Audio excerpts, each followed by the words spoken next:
Okay. Okay, go ahead, Mike. Let's see what happens here. Beautiful. And let's do the screen show. Oops, not there though.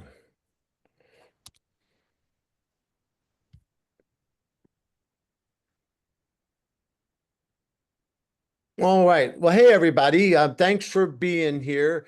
My name's, Mike Lloyd. I'm currently the president of the PNBOA, but my forte, as maybe Mike shared with you, is I'm kind of known as a rules guy. I've been on the state rules committee since 2005. I help write the tests. I help do the clinics.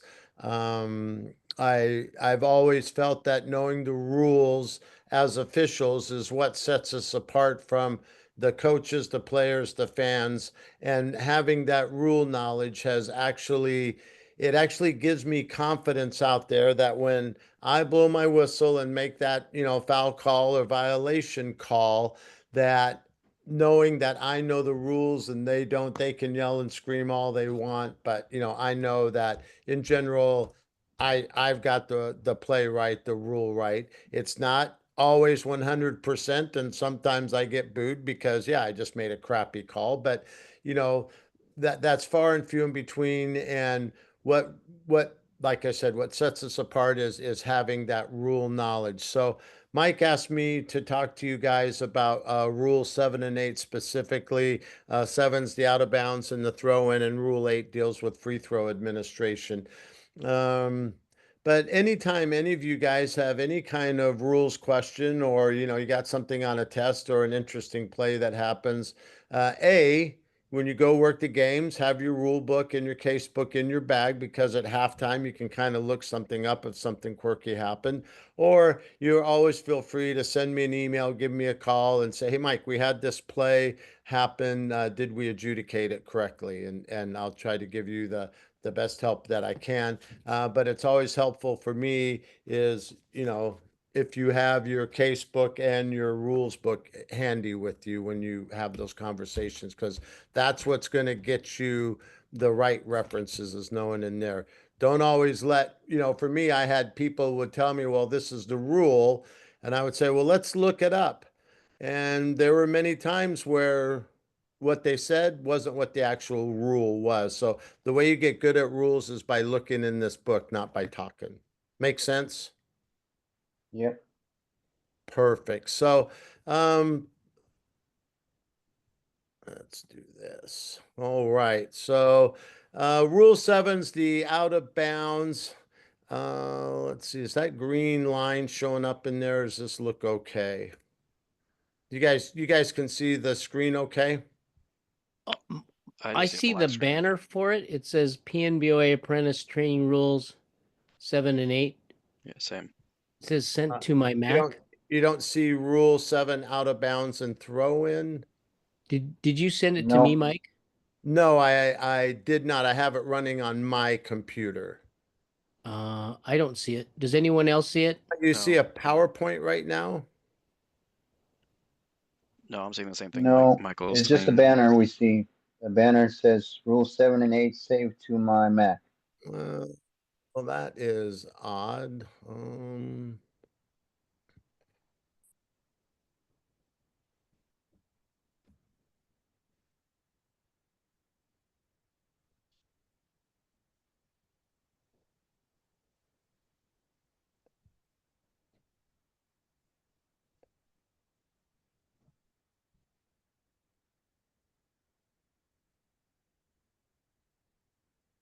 You're still seeing the same thing?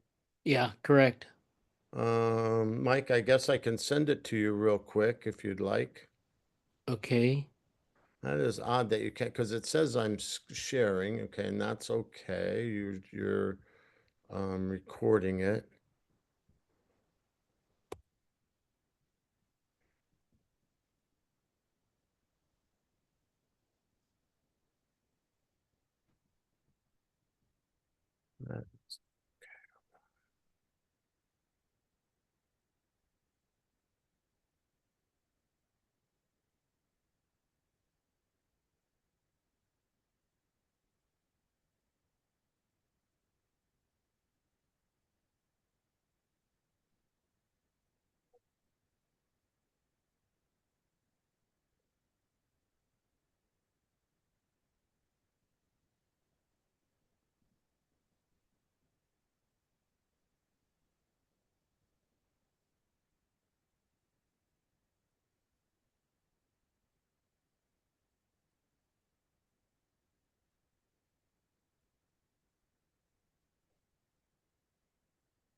Okay, Mike, I just sent it to you.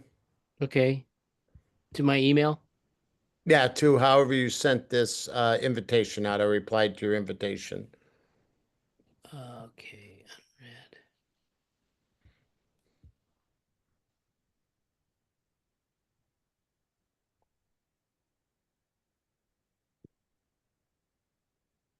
Hmm.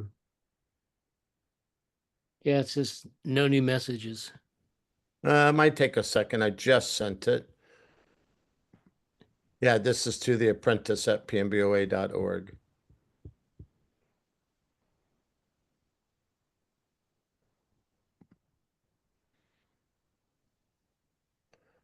So while Mike's waiting for it to show up, do any of you guys, so I see what, like 2, 4, 5 people on here. Clayton, are you look like you might have played back in the day somewhere? Yes, I did. I played in West Seattle a long time ago, 90s. Yep. I graduated in That is a 97. long. Yeah. Oh, okay. I Yeah. moved out here in 99, so that was a little bit Yeah. before my time. Did you know Veljko Vidulic? I've heard the name before. I think Yeah. he was the Mhm. baseball coach out there. Yep. Yeah. Velcro. Yeah, I know him. Yeah. Uh, Village. Yeah. yep. And He was. then He started. He started. I think football. He coached a little bit too. Not very much, but yeah, mhm. I remember Austin, him. did you play afterwards at community college or college afterwards? I did. I played at a Highline Community College. Oh, okay. Okay, cool beans. Okay, Mike, I got it. Oh, awesome. Well, hold Let's on. I'm see. going to say, Joseph, you look like you might have been an inside kind of guy. I've been obsessed with basketball since I was a kid. I played a lot of hoops growing up. Never went to the varsity level. I was actually really short in high school. I was 5'5", and I didn't do my growing until I got to college, and now I'm 6'1". So I miss I miss my chance. Oh, But nice. I have a lot of nieces and nephews that play ball, and I love the game. I follow it all the time, and I attend all the high school games around the local area all year. So I'm excited for the state tournament.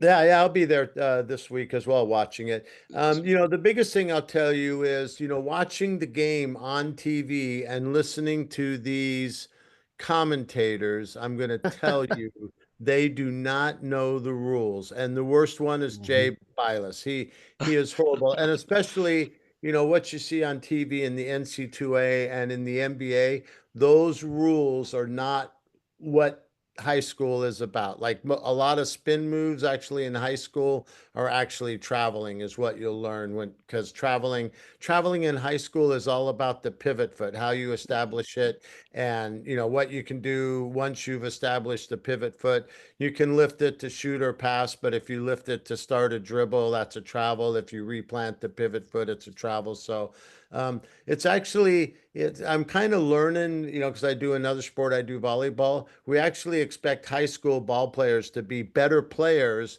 than what they have at the NC2A level and the NBA level. So Yeah, that's why it's important to get into the rule books, because what you see and hear on TV doesn't always apply to high school. agreed. Okay, Mike, I got it. Cool beans. Okay. Okay, can everybody see that? Yes. Okay. All right, go ahead and start the. Well, just start the screen show, and you should be able to down there at the bottom where the little screen guy is. Go one more. Keep going the other way, other way, other way, other way. One more the other way. Right there. Click that guy. Okay. There you go. Okay, and press enter. Beautiful. All right, so there's the first screen. So out of bounds. So rule 7, do you guys have rule books with you, by the way? Because you can kind of follow through and I'll try to help explain and answer any questions. So in section 1 talks about the player and ball being out of bounds. So player is out of bounds when they touch the floor, any object out on off the floor or gains an advantage by contacting or being contacted by a player or person outside the boundary. So if they were inbounds and they're falling out of bounds and they reached out to somebody who was there and they kept them inbounds, you could actually consider that player out of bounds. And then an important piece of that is a player in the air, their location is where they were last contacting the floor. So somebody who jumps from out of bounds is still considered out of bounds until they get 1 foot touching inbounds and nothing touching out of bounds. Then they're considered out of bounds, or then they're considered inbounds, excuse me. Does that make sense? And then the ball is out of bounds when it touches a player who is out of bounds, any other person, floor, object that is on or outside the boundary. The ball touching the supports of the backboard or the back of the backboard, ceiling, overhead equipment, or supports. Or the ball is out of bounds when it passes over the top of a rectangular backboard, going over either way. So if you've seen that video of Larry Bird getting that ball falling out of bounds and shoots the ball and it goes over the top of the backboard and goes in high school, that ball would actually be out of bounds. Different than on a fan backboard, but you guys won't see too many fan backboards. Any questions about those two? Pretty basic. And then causing the ball to go out of bounds. Last player to touch it inbounds before it touches out of bounds, unless it touches a player who is out of bounds before touching anything else is out of bounds. So a classic one that happens is we've got a player with the ball for a throw in, and they throw it, and the defender who's right there tips the ball, and they're inbounds, and the player who threw it in is still out of bounds, and that player who's out of bounds catches the ball, that's the player who caused it to be out of bounds because they're still out of bounds. So you'll hear that comment, oh, but he's already out of bounds. It can't be off of him. No, he's out of bounds. The ball touched him. He caused the ball to be out of bounds. And then if there's any questions about that one, again, it's kind of pretty easy if you think about it. Whoever touches it last and it touches anything but a player out of bounds, that player who touched it last caused the ball to be out of bounds. Section 3 is if two players cause it to go out of bounds simultaneously and you don't know, and you feel like both of them touched it last, you either go to the AP arrow, held ball, or if the AP hasn't been established, like you're doing the jump ball and two players caused the ball to go out of bounds, so you haven't had the AP arrow set yet because nobody's gained control, then those two people who were involved in that touching of the ball going out of bounds, they're the ones who have to jump at the center court. And in 36 years, I might have had that happen twice. But you have to be able to know how to adjudicate. Different levels, anybody can jump. In high school, the two players involved do the jump. Does that make sense? All right, Mike, go ahead. Oh, okay. There we go. So we award the ball out of bounds. Section 4 is awarding the ball out of bounds. Anytime somebody violates rules 9.1 through 9.13, it's all involved with, that's rule 9 is all the violations that are out there. So we're going to award the ball out of bounds to the team that doesn't do a violation of 9.1 through 9.13. We're going to award the ball out of bounds after free throws for intentional, flagrant, or technical fouls, because you're not going to have anybody lined up for those shots anyway. The ball is going to remain dead, so we're going to give the the ball out of bounds. Successful field goal or an awarded goal, or after the last free throw, if made for a personal foul, we're going to give the ball out of bounds. And then the ball becomes dead while a team in control the ball becomes dead while a team is in control, provided no infraction or end of quarter period involved. Like somebody calls a timeout, we're going to do an out of bounds after the timeout, or we have an inadvertent whistle, something like that, where we kill the ball's dead, and we're going to have a throw in afterwards. That's when the ball's awarded out of bounds. All player or team control fouls, we always award the ball out of bounds for that. Common foul before the bonuses, in fact, is awarding the ball out of bounds. And then the held ball, we're going to have a throw in after that as well. Pretty basic, right? Next Any- one, Mike.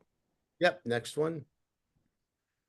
Okay, so this one, this is called the resumption of play procedure for throw-ins. This resumption of play happens after we have a timeout or intermission between quarters to prevent delay. We've seen these teams where we have a timeout, we tell them first horn, the players still sit on the bench. We have a second horn, the players are still on the bench. Well, this is how we handle this when they're not coming out. And I do this several times during the season, and this is how you do it. So the administering official, when you're like, okay, I've given them plenty of time to come out for the timeout, and this is throw-in team or the defense, doesn't matter which one is going on. We're going to blow the whistle and we're to indicate the ball is where play is to resume. And then I always say like white ball, and we're going to put the ball in play, either handing it to the person who's got to the team that has the throw in, and it's the defense that's still lollygagging at the bench, or it's the team that has the throw in and they're still lollygagging at the bench. We're going to put the ball on the floor and we're going to start our count. Okay. And if we have a violation occur because of it, which I've never had happen, but you just never know. We repeat the same procedure for Team B. Remember, Team A, you probably know, is always the offense. Team B is the defense. So we're going to do the same thing for Team B. If the Team A delays again, after we do this, you need to have a thrower available, rest of the players on the court during the procedure. If they delay again, it's a team technical foul. If both teams do it, so I gave the ball to team A, called the violation, they didn't come, and team B, they're still at the bench, they didn't come out, which would never happen. Then if it happens again, we're going to the next team to violate, we're going to have a team technical foul. I think the important part to remember is that very first, the first two steps. If you're tired of them being on the bench and they're not coming out for the timeout, you can put the whistle down and say white ball, and off we go by either putting the ball down or handing it to a player. Hey, Mike. And I've actually had both happen, where it's the team who has the throw in as well as the defense has decided not to come out. Hey, Really? so we don't do an official delay of game warning. No, Okay. no, that's not one of the 5 delay of game warnings we have. Okay.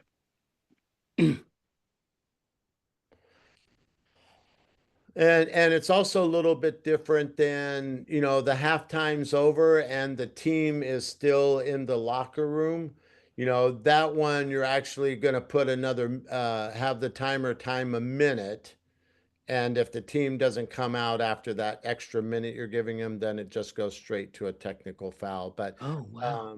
but this situation, right? There's no delay involved. Remember the delays are touching or huddling with free thrower, reaching through the plane,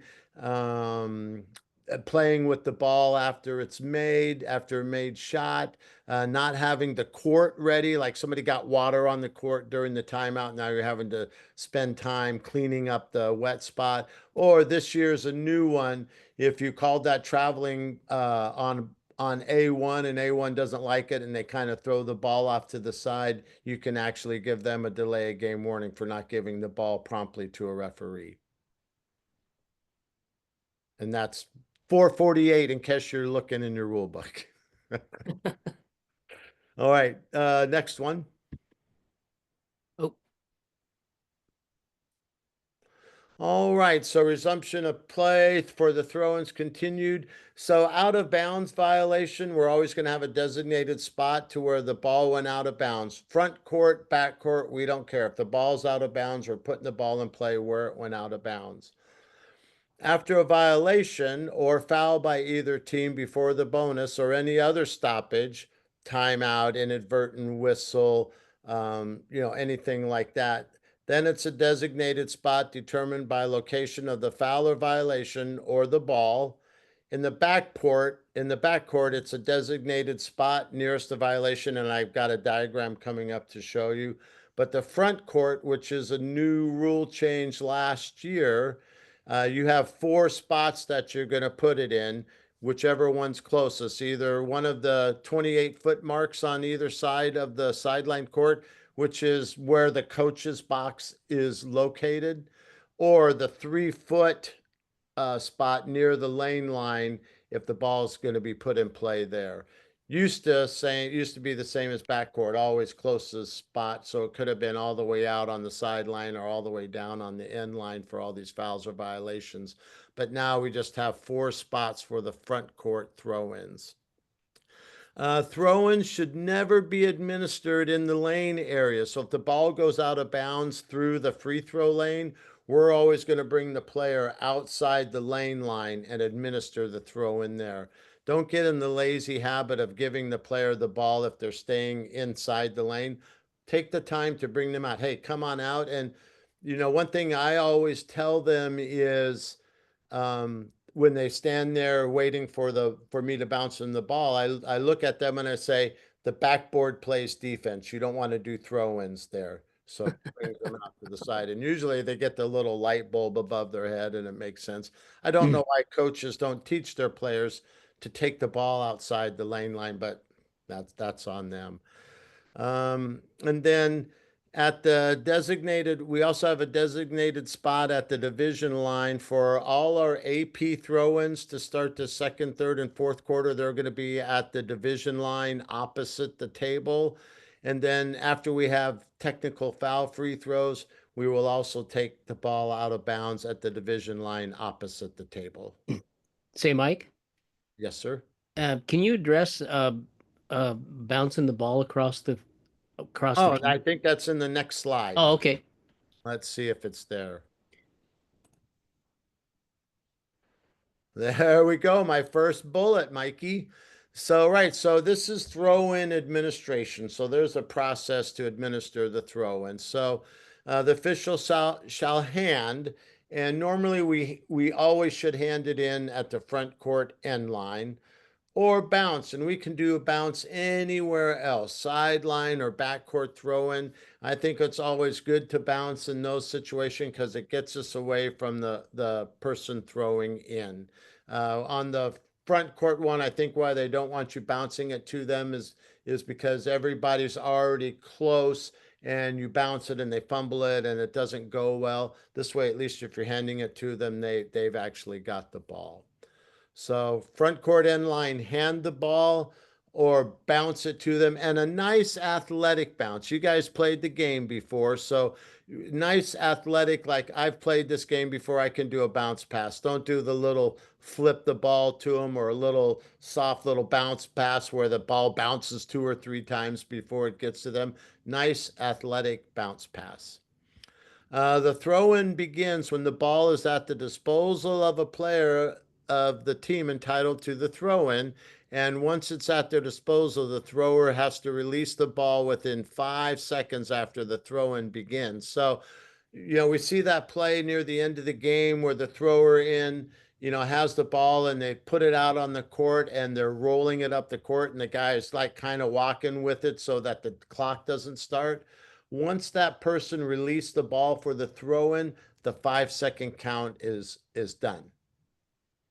We don't continue to count and wait for somebody to touch it. The throw-in count ends when the person released the ball onto the court. Very important. And the 10-second count won't start till somebody touches it. Let's see. The throw and pass shall touch another player inbounds or out of bounds before going out of bounds untouched. If the ball goes out of bounds untouched, it's actually a throw in violation, which means the ball will come back to the original throw in spot. The throw in pass shall not touch a teammate on the out of bounds side. So they can't throw it to, on a designated spot throw in, they can't throw it to somebody whose arms or hands are on the outside, on the out of bounds side of Oh. the boundary line. Somebody going to say something? Oh, that I just said I'd never seen that before. I haven't either. Well, no, I take that back. Somebody just showed a video of it, and the camera angle wasn't very good, but I don't necessarily see that. And they can't hand it to a player either. You know, if the player out of bounds hands it to a teammate who's inbounds, that's actually a violation as well if they're both touching it at the same time. Let's see. The thrower, there's a designated spot. So the designated spot, if you guys did rule 4-42-6, the throw-in spot, designated spot is 3 feet wide, 3 feet, and has no depth restriction. And as long as they keep a foot on or above that spot, they're good. So they could actually, take a step, this way, they can take a step this way. And as long as they've got that foot over that 3-foot spot, they are good. You cannot travel out of bounds on a throw-in. If they go past that spot, then it's just a tweet throw-in violation. Any questions about that one? That's a big one. No, not too many people know that one. I can't count the number of times people have hollered, he's traveling out of bounds. He moved it. I have a question after a made basket. Can Oh, they that's run? coming up. That's Okay, coming up. got it. Right. Yeah. And then the thrower shall have a minimum of 3 feet in front of them to make a throw-in. Now, if they've got 10 feet behind them and they choose to stand right next to the line, that's on them. But if you've got a throw-in that's in front of a bench and there's only like a foot between the thrower and the sideline, you can move that person, the defender, back by designating an imaginary restraining line approximately 3 feet from the thrower in, and have everybody stay behind that line. And then the next bullet there, the second to last bullet, teammates can't occupy adjacent spots. So you couldn't have A1, A2, A3 standing next to each other horizontally within 3 feet of that boundary line where the throw-in is. They can't stand there next to each other and have the guy toss it to the person in the middle. If a defender wants in between those 3 people who are horizontally placed, they have to let them in. Different if they're doing a stack. If they get their stack set up by rule, the defender can't come in and push somebody out of the way and try to get between them. That's not nice. And it's a foul. It's a displacement. And then the last bullet is, which was a rule change last year.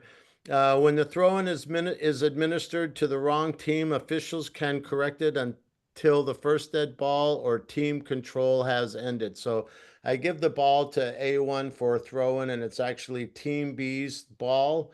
A1 throws it to A2, and A2 is dribbling up the court. If somebody makes me know, hey, it was supposed to be B's ball, and I'm thinking, oh crap, yeah, it should have been B's ball, I can kill the play. We can go back, give the ball to Team B, and continue the game. But Hey, Mike. let me finish. Once A loses the ball, like Team B gets control, or A scores a basket or whatever, it's too late to correct it. Yes.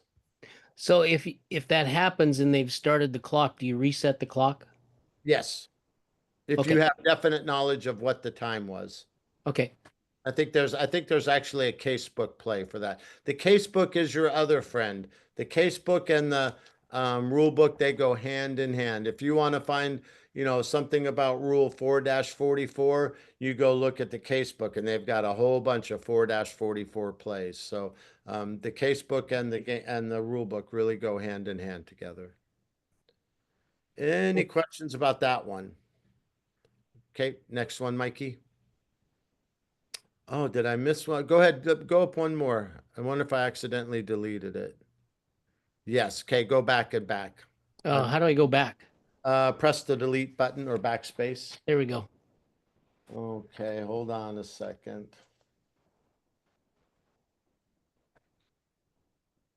All right, so I must have deleted the slide. So after a made basket or awarded points, you can have a throw in anywhere along the end line. The player can run the end line. Any player of the team may make the direct throw in or may pass the ball along the end line to a teammate who is also legally out of bounds. So we've all seen that play where all 5 players on offense are standing out of bounds. You can only do that after a made basket or awarded points.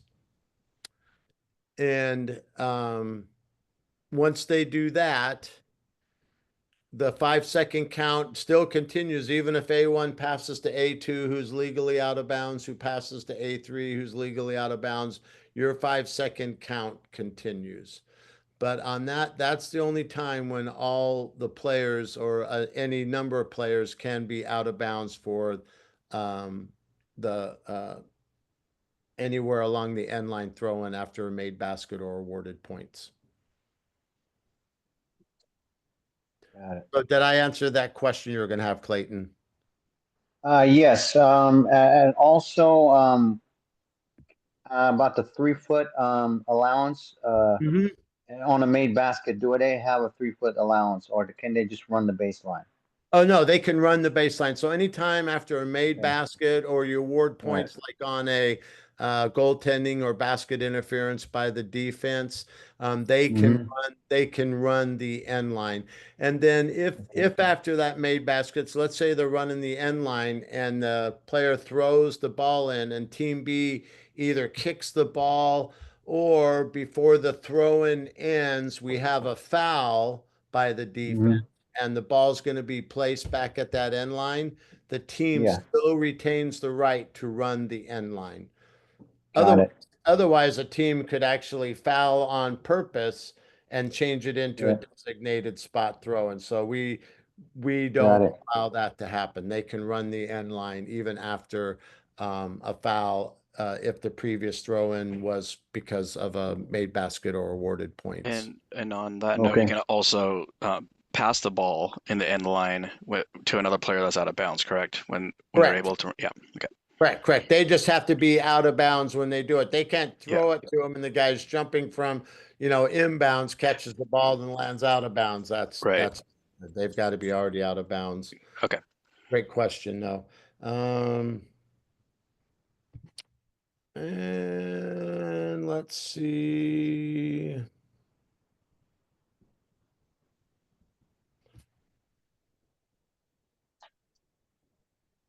Yeah, I totally got rid of that slide. And then the section 6, actually, if you have your rule book there, we talked about handing or bouncing the ball. The throw-in begins when it's on the player. Let's see, not leave the designated spot. Opponents can't have the thrower. Oh, no, I did do that. Oh, so here are the spots for the throw-in. If we have a backcourt violation or any out of bounds, wherever the ball is, I can't move my cursor. I'm moving my cursor. Mike's showing it. So wherever the ball is, so I call this the rocket.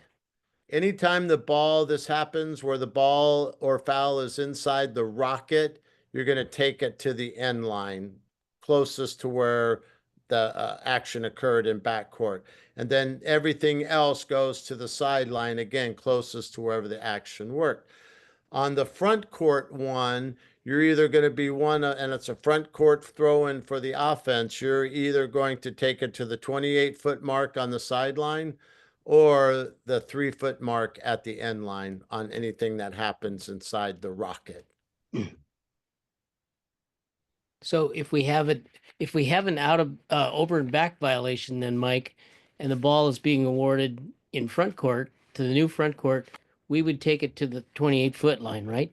if that's where the violation occurred, but let's say the ball wasn't touched till it got all the way down into the key, then it Right would in go here. to one of those 3-foot marks.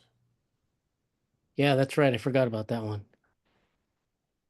Yeah, all backcourt throw-ins should be at one of the four, all backcourt violation throw-ins should be at one of the 4 designated spots nearest to where the violation happened. Okay. Makes sense? Beautiful. All right. So that's rule 7. That was out of bounds in the throw-in. Any questions about that? Okay, go next slide, Mikey. All right, free throw administration. So very similar. They've got a resumption of play procedure for free throws. You have a timeout. I don't think it'll happen on intermission, but timeout. If you're having the timeout and the team still wants to stay there, the administrating official will sound a whistle to say, "Hey, we're getting ready to play." We're either going to give the ball to the shooter or place it on the free throw lane line if it's the shooting team who's delaying. Either or both teams may be charged with the violation. So remember, the free throw shooters got 10 seconds to shoot the ball, and it'll actually be a violation if they weren't in the semicircle, if they come in to get it. Or it's a violation because Team B doesn't have those bottom spots occupied. Those are the only spots that have to be occupied. And following a violation by one or both teams, if the offending team continues to delay, we're going to have a team technical. Again, this has never happened in 36 years, but it's just important to know. It's one of those things that keeps you looking in the rule book. And then on the if the ball is to remain dead after the last free throw is shot, like we're shooting free throws for a technical foul or intentional foul or flagrant foul, we're going to have no players in the marked lane spaces. And non-shooters only need to be behind the free throw line extended and outside the 3-point arc. They do not have to be all the way back behind the division line. I don't know where that came from in 36 years of officiating. That has never been a rule that players have to stand at the division line, because if you think about it, you're actually putting one team at a disadvantage because one coach could talk to his players if he wanted to, and the other coach wouldn't because they're stuck behind the division line. Both coaches can talk to their players as long as the players are above the free throw line extended and outside the 3-point arc. Coolio, right? All right, next slide, Mike. Oh, sorry. Oh, that's all right. I'm always good for questions. Free throw administration. So the first lane space has to be occupied by the defense. The second lane space may be occupied by offense. The third space may be occupied by defense. There's a max of 4 defensive players and 2 offensive players allowed in the marked lane space. So let's say the offense chooses not to put anybody in the second lane spots. Those defensive players can actually move down from the third spot to the second spot, as long as they don't violate the rule of having more than 4 players in the marked lane spots. And then, like I said earlier, all other players just need to be behind the free throw line extended and the 3-point arc. Okay. The big thing I'll say about that one is when I administer free throws, all I'm worried about is those bottom lane spots. I don't say, hey, 17, do you want this second spot or do you want this third spot? I'll wait if they're coming in, but I'm not going to, take the time to get them, into spots if they're not coming in there. That's not our job. The coach needs to be taking care of that stuff. All we care about as officials is that bottom lane spot being occupied by the defense. All right, Mike, go ahead, next one. And then who attempts it? Free throws awarded because of a personal foul. The offended player shoots free throws. unless the player is injured or disqualified. Then there's substitute shoots. You're thinking, well, how can he be disqualified if he just got fouled? So A1 goes up for a lay-in, gets fouled by B1, and he's going to shoot 2 free throws. And A1 doesn't like that foul by B1, and he shoves B1, saying, I didn't like your foul. And the official calls the technical foul on A1. That technical foul is the player's 5th foul. He's disqualified. So and I've had this happen before. So whoever the substitute is, that's who shoots the free throw. The opposing coach doesn't get to pick the shooter, the opposing captain. No, it's whoever that shooter's substitute is, they get to shoot the free throws. Any questions about that one? Beautiful. And then attempting technical foul free throws. Any player or legal sub can attempt technical foul free throws.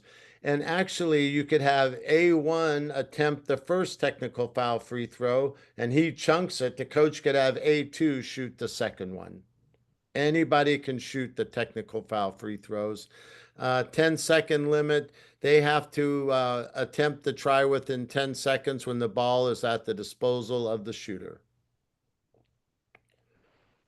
And the resuming play with the throw-in, I didn't finish this one. This is when I realized I wasn't here.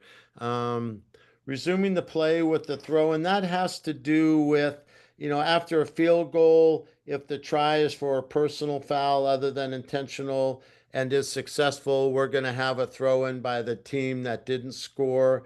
If we have a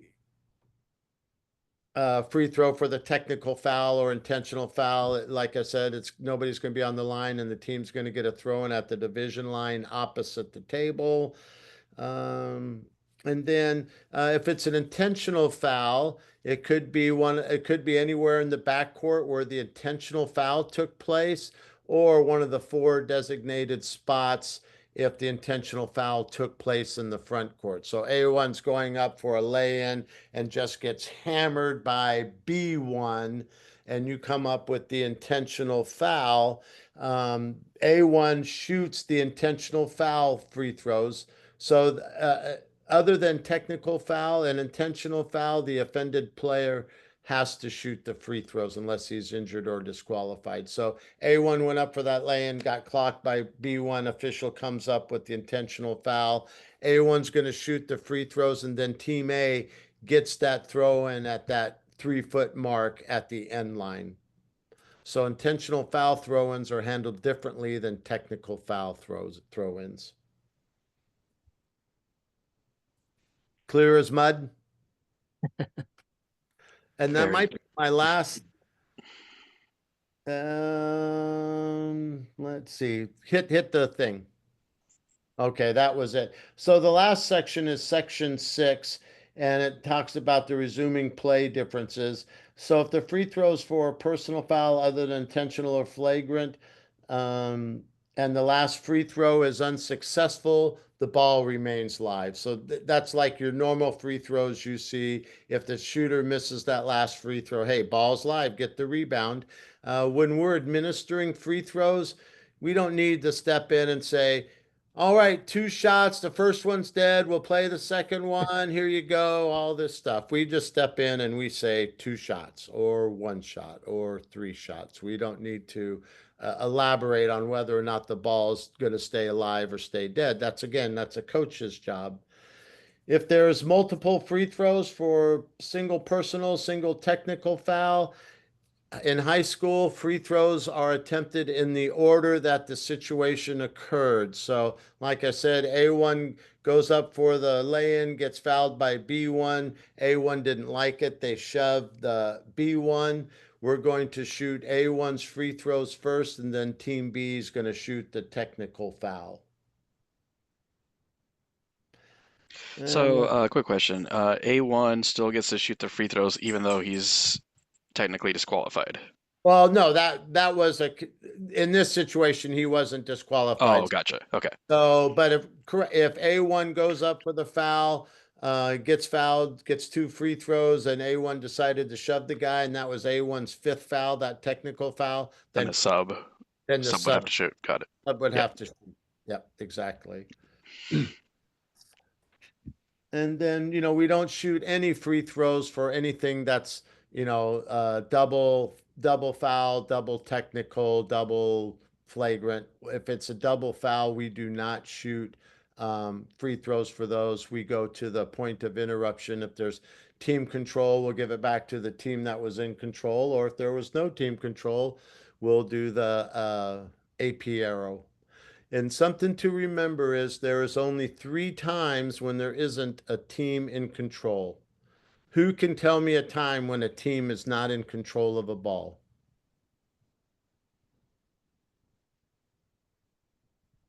If it ricochets off of them, Negative. no. No, there's no team control on a try. So once A1 releases the ball on a try, there's no more team control. There's no team control during the jump ball. And then there's no team control during a dead ball, like say after a made basket, right? When the basket is made, the ball is considered dead. That's why both teams can call a timeout. But any other time, there's actually considered a team in control. Even if that ball is rolling around on the floor, if it's not rolling around on the floor because of a try or the ball's dead or on the jump ball, there's somebody considered a team in control. Very important. But when you guys get out there on your on-court stuff, you guys are going to go through the process of administering free throws, and there's a whole process that we go through. I don't know if you guys got your WOA mechanics manuals, but it has in there the process that we do, the lead, make sure we have the bottom spots right. We've got the right shooter. We tell how many there are. I always check with my partner to make sure we're both showing 2 fingers or 1 finger or 3 fingers. We don't have to worry about this anymore. Yay, no more 1 and 1. And then we bounce the ball to the shooter, and we have our responsibilities for the lead has a responsibility of the bottom, 2 lane spots and the 3 guys opposite of him. The C or trail has responsibility for in 2-person for the 2 people opposite of him, plus the free throw shooter, plus anybody outside. You guys are going to learn 2-person is really, really hard. Yes. It's hard. And, free throws is one of them. Press coverage is another reason why it's hard. But, right. And then once you bounce that ball, the C or trail is going to start their 10-second count, silent count. We're not doing this to count for free throws. We just have a little hand flick down by our side. And when the shot is released on the last free throw where the ball is going to remain live, if missed, we're going to raise our hand to chop the clock. Once somebody touches the missed free throw, we're going to chop the clock. If the free throw's made, we just drop our hand, and the lead, who's now the new trail, they're going to raise their hand to chop the clock once the throw-in ends. Hey, Mike, is there a time where the ball can be dead where the referee does not blow his whistle other than after a made basket? No, because we usually blowing our whistle causes the ball to be dead, unless if it's like an airborne shooter or the tries in the air, then the ball doesn't become dead. But no, the dead ball. Well, that's a great question, Joseph. So the ball becomes dead after a goal, which is what you're talking about. It becomes dead when the free throw will not be successful, followed by another free throw, or free throw which is made, followed by the throw-in. A held ball occurs, we're blowing our whistle. Player control or team control, we're blowing our whistle. An official's whistle is blown. Time expires, the ball is dead unless the try is in the air. Okay. Right? Yep. And we need to be very good at those end of quarter, end of game situations. If the ball is still in the player's hand and the horn goes off and they release it, we need to be very strong about, no, we're not counting this, because nothing looks worse than the horn goes off, the player releases the ball goes in, and now you're saying no good. That has a very poor optic. If you're not going to count the shot, wipe it off right off. And then fouls, your whistle's blowing, free throw violation by the throwing team. As soon as if the offensive player like A1 shooting and A2's in a marked spot and A2 steps in before A1 releases the ball's dead immediately as well. Thank you. So I don't know if that helped or not, Joseph. It did. Yep. Thanks. Any other questions? Well, great. Yeah, like I said, these rules, these guys are all very important. The way you get good at them is by looking in the book and you're looking up quizzes and taking quizzes and asking questions and not being afraid at halftime when you've had something silly happen and you're like, did we handle that correctly? Bring your rule books with you. The old school guys used to tell you, well, I just get my rule books and I throw them in the gym bag and I don't look at them again. You can't do that anymore. There is so much video out there and people, you're working these games and people will question you. And if you can't give a rule-based answer, you're gonna struggle some these days because the expectation is we need to know these pretty good. And sadly, we know these better than coaches do. Coaches are supposed to know this book. But do they? No. No. So I always try to give coaches rule-based answers. Like, wasn't that a travel? Coach, I did not see him replant his pivot foot. Telling a coach he didn't take too many steps, not really a rule-based answer because high school, we don't rely on steps. But the more you get comfortable with the rule book and giving rule-based answers, actually the better credibility you'll get with not only coaches but with your partners too.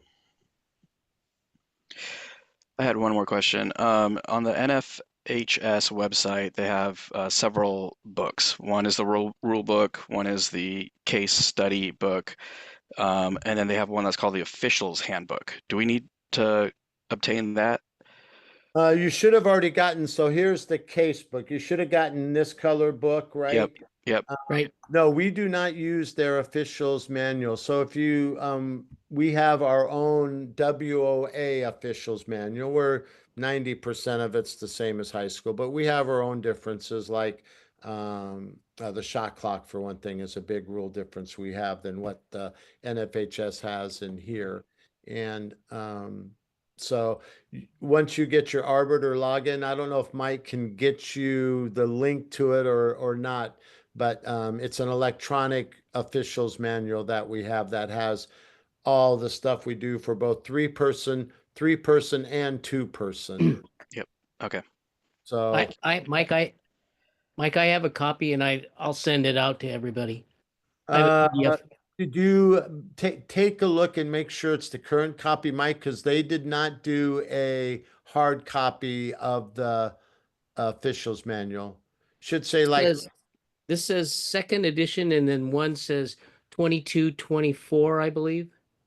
right. That's not the right one. It should be 22 to 26. You want the one that says 26. If you go to the WOA, Okay. the central hub under the basketball tab, you will see our officials manual there. Okay. You should be able to send them a link to it. Yep, I will. And that'll give you all the stuff from before we start the game, when we go out 15 minutes before the game starts, where we're standing, what we're looking at. It's going to talk about the positions, lead, trail, and center, dependent two-person, three-person. It's going to talk about throw-in administration, free throw administration, timeout positions, transition, press coverage, all those kinds of really important things that you need to help you officiate the game. And, it's all to give you this little foundation, because officiating is the only avocation I know of where you're expected to be perfect the first time out and then get better. So, and that ain't gonna happen. So, the better foundation you get, the better you'll be able to ignore the crap you get from these, pathetic parents who, think that they're fifth graders, the next Michael Jordan and stuff like that, and has already looking at their D1 scholarship, and just is ridiculous. But get to know these and embrace these, and then you get good at refereeing by refereeing games, going out there working games, but working games the right way. If you're going to work games just to make money, you probably won't improve your skill. But if you go work those rec games with the idea, hey, I want to get better at this, I want to be a varsity official, I want to be a state official, I want to work college, I want to work the NBA, the place where you start is doing these rec games to build your skill set. You'll hear people say, I've got poor mechanics because I do a lot of rec ball. I've got great mechanics and great habits because I did a lot of rec ball, because I chose to use it as a place to work on my skill. So very important out there. Do I see that we have a female as well, Emma? Yep. Okay. She's muted. Anyway, well, I'm glad to have all of you here. I hope you guys really enjoy this avocation. You're going to make a little bit of money doing it. The more games you work, the more you're going to make John and Salima happy. And like I said, if you ever have any rule questions or questions, please don't hesitate to reach out. Do you have All right. contact information that you can share? Yeah. Right now, you can get me president@pnboa.org, but my other contact is AFMSGT. I'm a retired Air Force Master Sergeant. Oh, thank you. 7797@comcast.net. And Mike can send it to you Yeah. as well. And it's on the Arbiter when you get on there too. under Okay. list. And I'm Oh. on the email. I'm on the email that I think I'm just on as president. But Yeah, that's right. AFMSGT is my personal email address. Awesome. Thank you for your service too. Oh, thank you, Joseph. Went in at 18, retired at 38, didn't know what the hell I wanted. It was a fun time. I had a lot of fun, and it got me into officiating. I was in Japan when I got started, and in 1989, and I've loved it ever since. Nice. But if you guys go to state, please feel free to reach out to me. I can sit there and we can chit chat about what we see going on there, and make fun of the officials when they screw up, and all that fun stuff. Sounds good. All right. Thank you. Yeah. All right. Anything else, Mikey? No, that's it. I think we've covered we've covered Arbiter, we've covered the rules. I think we're done for the evening. Thank you guys so much for taking the time All to right. sit here for an hour and a half. I really appreciate right. it. Thank you. All right. Thanks, Mike. Bye, guys. Appreciate it. Thanks. Bye. Bye-bye. Thanks. Okay, you. adios, folks. Adios. Thanks, Michael. Adios.